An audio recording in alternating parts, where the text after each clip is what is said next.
Siguro na ano ko, because I've seen how they reacted to that conflict nga naa sa amoa. And ano ko nga, thank you so much because nahimo silang example sa akong kinabuhi. How to really forgive and how to move on from that.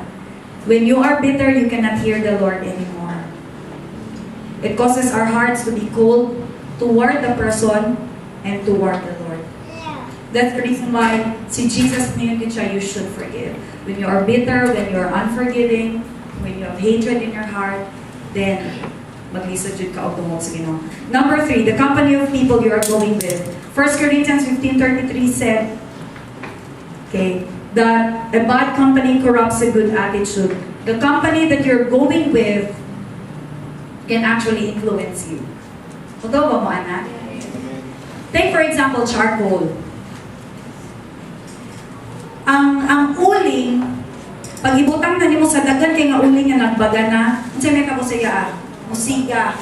Pero try to take one uling sa mga nagbagang na uling unsa may kabo. Mapalong, mamatay. It's the same thing also sa atong spiritual walk. If you continue to walk with people, let's say for example, ang imong closest friend is a person, no, gusto na ko ni, before ko mag-proceed, gusto na ko ni klaruhan na, we are called to reach out, okay, to unbelievers. And we are called to be friends sa ilaa. Okay. But what I'm talking about is, if ang imong company, ang permi nimong kuyog-kuyog, and ang permi nimong mapaminawan, is ang influence sa imong ungodly friends, dili ko matinga if one day mawa ka sa church. Nga naman, ang principles sa imong unbelieving friends, most of the time are contrary to the Word of God. So I suggest, if you really love your friend, bring them to church.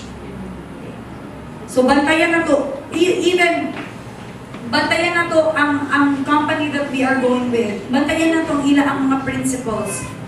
And if we are like pareho mga Christians, and kabalo ka nga ang principle niya murag sukway sa Bible, then correct each other. A real friend, okay, dili mo tolerate, but a real friend would correct a friend. Nga naman, that's love, that's real love. Love is tough. Diba? Dili man ka, because gusto nimo nga ma-influence nimo ang person to be more Christ-like and to love the Lord more. So those principles nga dili Christ-like, you need to confront. So bantayan ninyo who you are going out with. Bantayan ninyo unsa inyong ginapaminaw permi nga mga prinsipyo. Because it will corrupt you. I'm telling you. If so, why is siya sa principle ni Lord, you will be corrupted. And i-warningan ka sa Bible, do not be misled. Okay? Dili ka ma-misled, Ana. So, let's watch out the people we are going out with. Number 4, first love killers will be testing sa ato ang mga kinabuhi. Our lives, na ganan kay ko, I still remember sa kang Rick Warren. Naningon si Rick Warren sa book ng Purpose-Driven Life. Life is a test, life is a trust, and life is a temporary assignment, TTT. In the testings sa ato ang mga kinabuhi, diri ma-reveal kung mapadayon ba gyud tang higugma gihapon sa Ginoo. For us, like na ako gi-share sa Pastor Justin and his Pastor Justin, kinatestingan di agyapon mo ana Zen. Di ba sa una kay nakapasar naman ka ana? Kani sabi daw, oy, because permi man gyud ta testingan sa Ginoo. The Bible said, our love will always be put to a test. And sa book of Job, Job was so confident when he said, and when he has tested me, I will come forth as gold. Testings. Like for example, nakagipangayo sa Ginoo, dilihatag sa Ginoo, will you still love the Lord? Like for us, when the Lord did not allow us to have a baby sa nagka-topic ko, we had the choice. Would we still love the Lord? Or mahimong being bitter toward the Lord because wala niya gihatag sa among ginapangayo. What if the job nga imong ginapangayo sa Ginoo, wala gyud gihatag sa Ginoo? Will you still love the Lord? Ang mga imong desire, nga dugay naman ka, nag-pray, nag-fast na ka, nag-unsa-unsa na ka dira, and ko, wala lang gyapon nga gitubag sa Ginoo. Will you still love God? Even if dili pa na niya ihatag, kaya tuwa-tuwa na kung fasting, Lord, inampo ni mo, wala pag hindi mo gihimo. Do you care? God, do you really care? Matistingan na itong gugma sa Ginoo, singa na ka magbutang. Ay, so testing sa itong mga kinabuhi. So, Lord, enough pa bagyapon ka. And then number 5, first love killers will be idols sa atong mga kinabuhi. Of course, wala naman diri sa ato ang natay rebulto sa atong mga bahay. Naapa ba diri? Na may rebulto sa inyong bahay kay we will crucify you. Crucify mo na mo. Mabalikan mo ng encounter. Lang. Okay. So, idols are the one that you adore more than the Lord. Person na imong i-adore kaayo, labaw pa sa Ginoo, it could be your friend, it could be your wife, it could be your husband, it could be your hobby, na dili mo mabiya-biyaan ang duta. O kung sa padara, like for us, ang mga bata noon, grabe. Dili mabiya-biyaan ang duta. And over again, makita na ko akong bata na dili, always siya always gina-disciple ang mga bata noon niya because grabe ka addict sa Dota. Could be your job. O uban kay dili na ganibatan mo, no? Gila na kong duwa. It could be your job. Okay, it could be your studies. I remember somebody nga magdali-dali sa una para nga makatuon, Jude.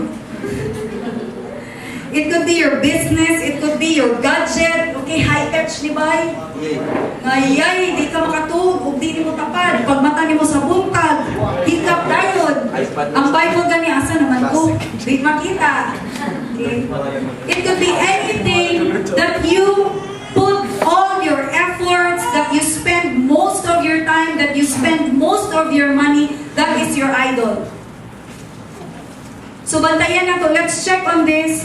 Actually, this is what I want us to do. Every time I share ko, even sa myself and even dito, or even sa Chinese, I always tell them, when I share, I want you to check your heart because it benefits me and it will also benefit you, I believe, because it's the Word of God. So check na to, are there sins na wala na ito ipangayo ang pasaylo sa Ginoo? Are we bitter in our hearts? Okay. Who are the people we are always going out with? How about sa mga pagsulay karon sa inyong kinabuhi? Paglisod nga, pag wala na like, okay, like, na mga tao nga, the sacrifices ni ilang imuon is, dili sila mo trabaho for a day, or dili sila magnegosyo for a day. Like, I've known somebody that she gave up, I think, 3 days na pagpangitag trabaho or pagnegosyo para lang maka-appeal sa encounter, to help us sa encounter. And when you look at the person, dili siya dato, wala siya kwarta. When you look at it logically, it is not so logical. But I'm telling you, pareho sa Ginoo ni Pastor Simon, the Lord will bless you 100 times. That's why the time na nag-share si Pastor Simon, I was really crying because that was the exact word ng istorya sa Ginoo because that was my birthday. Prior to that, i-share po na ako sa mga igsoon. This is what the Lord has been telling me. Okay? In the book of Hebrews, when the book of Hebrews said, Brethren, you are meant for better things, things that come with your salvation. And ano po nga, unsa man imong circumstance karon, this is just a testing of your love and your faith in us. You are meant for better things. Things that come with your salvation. In other words, prosperity comes with your salvation. Joy comes with your salvation. Good marriage comes with your salvation. Success in your job comes with your salvation. These are good things. And we are destined for these things. But the first thing that we need to do is to love the Lord. Follow lang siya mga things. And how about the idols sa atong mga kinabuhi? Asa man na ito ginaspend mo sa atong kwarta? Ginaspend ba na ito mo sa atong kwarta, sa atong kaugalingon, pagwapa, ang mga babae, no? I'm not saying it's wrong, of course. Dapat yun, especially pag minyong na ka, all the more like para sa kamarag, all the more I need to be beautiful para sa kaambana. Although my husband will always tell me, Bob, you're always beautiful in my eyes. But still, mas mag-inting ako kasing-kasing, mas ganahan ko magpagwapa. No, I'm not saying that when we buy these things, like pagwapa and everything, because sa mga babae, or sa mga lalaki, pag mamalit mo gadget, ano bitaw mo, nakasa kasi no, it's not that. Because the Lord wants us to enjoy also, dili killjoy si Lord. But the Lord is concerned about our priority. The truth is, when you first seek the Lord, all these things will just be added to you. Last night, we were so, as in, nakatulog alas 12 na, kaya nalingaw kami ni Jukjuk, pangabre sa box.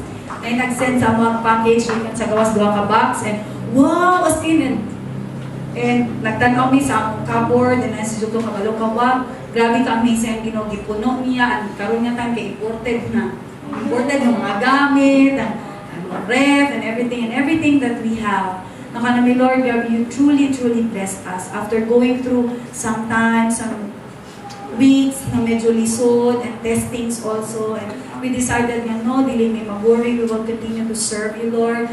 There were times na like for my husband, wala dyan problema sa iya ako nabaho. Like even for me, because for some people, nung ba na sila, anong dili man nanabaho, but wala dyan, Lord, kabalo dyan ka sa mga kasing-kasing. And we always consult the Lord, karon na ba ang time, and manabaho si Jok, karon na ba ang time. But always the Lord will say no, and the Lord will always stop us. Sige Lord, padayon sa amin mag-antos for a time. But kabalo mo karon na kanagunin Jok, everything that we have in our house, everything that we have a beautiful house.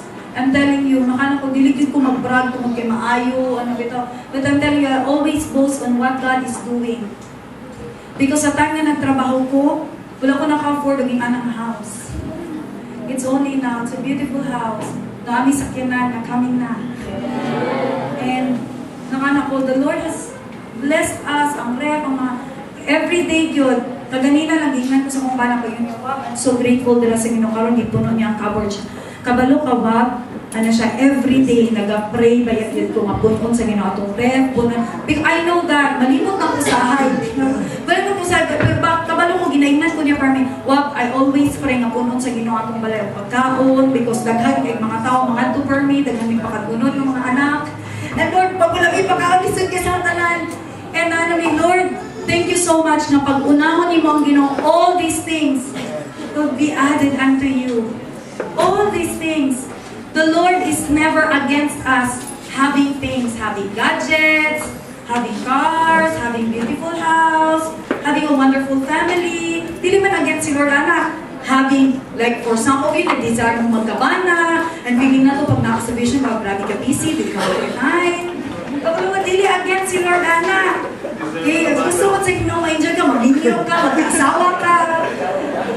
But ano lang sa, who's your idol?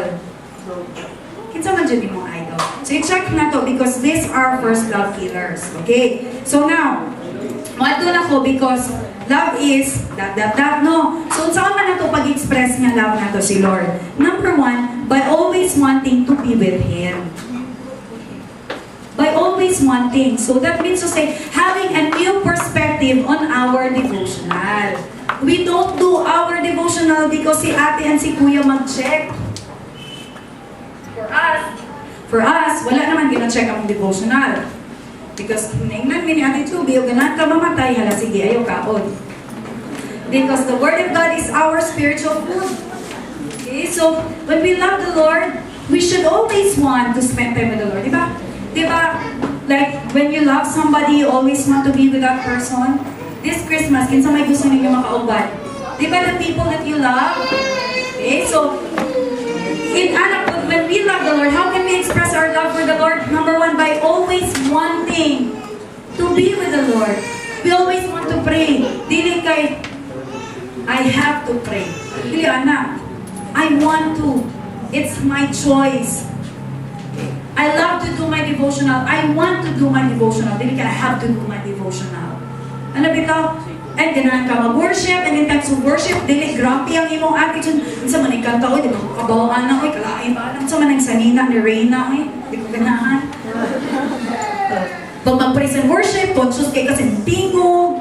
Come on, kabaw mo, ginong tapad, wala gina, nag-mind sa inong tingog. Pillar lang kay ta. Dili ba tayong anak kasi ka? Kaya nga, So, di ba pag when you're so in love, like, when you're so in love, there's always a song in our heart. So, ang pangutana, what is that song in your heart? Kung sa'y song na nais mong kasing-kasing. Kagabi, nakadungog ko sa song na panalangin. Na panalangin, buhay. Ay, hindi na ako sa YouTube. Guys, na ginawag, pero wala na doon ang ikata sa akong kasal. Pakasal ka, tagbalik. So what's that song in your heart? At saan ang song nasa imong kasing-kasing? Okay? So, Pag love niyo mo si Lord, we can express it by prayer, by worship. So this time, I expect everyone, pila din na ilang sa ginobit as daw mga kamot?